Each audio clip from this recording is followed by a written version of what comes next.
Welcome back. Now, Tiger Brands have recalled Purity and Elizabeth Ann's baby powder products from shelves. This after traces of asbestos was detected in the raw material used in the powders. Joseph Selolo from the National Consumer Commission joins us now for more. Thank you so much for your time, Joseph. We do appreciate it. I think this is always worrying when products are recalled, especially for the consumer, because the consumer might have already used the product or is not in a position to actually return the product.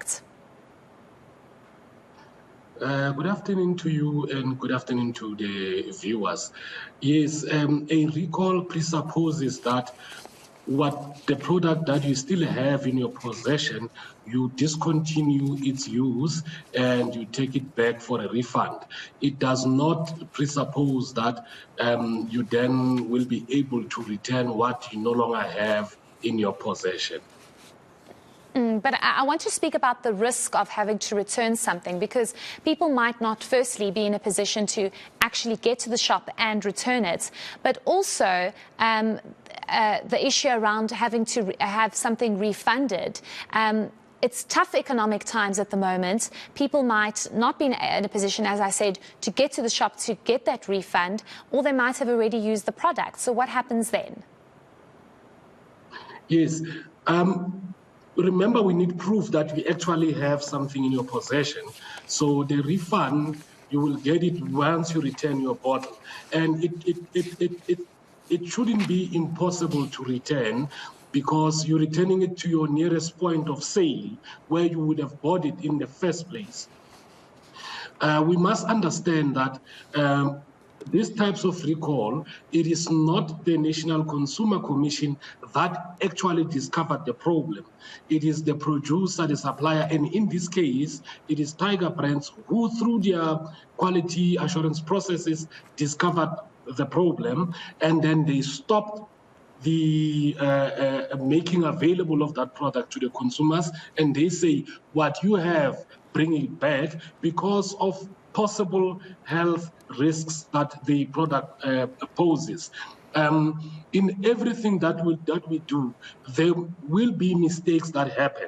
What is most important is that when those mistakes do happen, the party responsible must then take steps first to stop the further occurrence of that problem, and then to now recall everything that they have sent out. If you have already used it, if there was risk, you've already been exposed. But if you haven't used it, you will stand a chance of being exposed, hence you return what you now have in your possession. Okay, Joseph, I want to ask you, as the National Consumer Commission, have you seen the situation get worse in terms of products needing to be recalled? Because from my understanding, it seems as though a lot of these retailers have been changing suppliers, and this is what's possibly causing the increase in products being recalled. From your side as the National Consumer Commission, is it getting worse, and what could be contributing to that? From our side, it is actually a good thing that a recall happens. We come from years where mistakes happen, problems arise, and the suppliers kept quiet, and they hoped that no one will find out. Now, with the work that we do with the suppliers are open, and they are now becoming very trustworthy, that if there is a problem, they then notify us, and the consumers are notified. You can imagine, let's just look at this one, the issue with asbestos.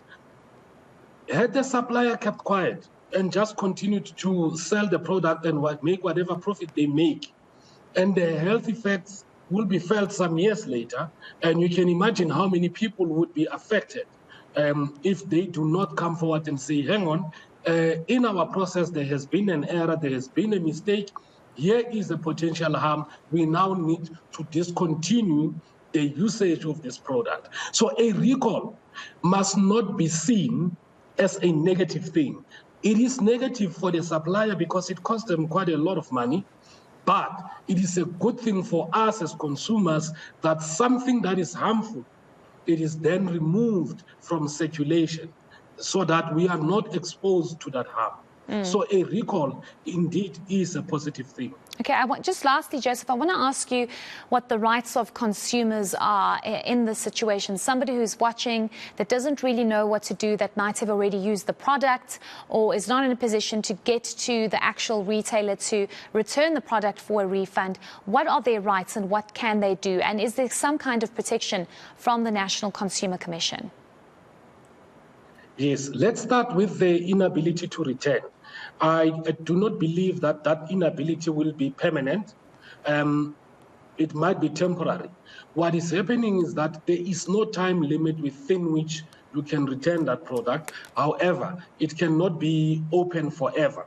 So the first thing you need to do is to discontinue the use of the product, and then at your convenient time, first available convenient time, then take it back. I do not believe that it will be a permanent situation where we are unable to get to a retailer. Otherwise, how do you buy your supplies? How do you buy your groceries? So you will be able, you might not be able to go today, but you will be able to go probably next month.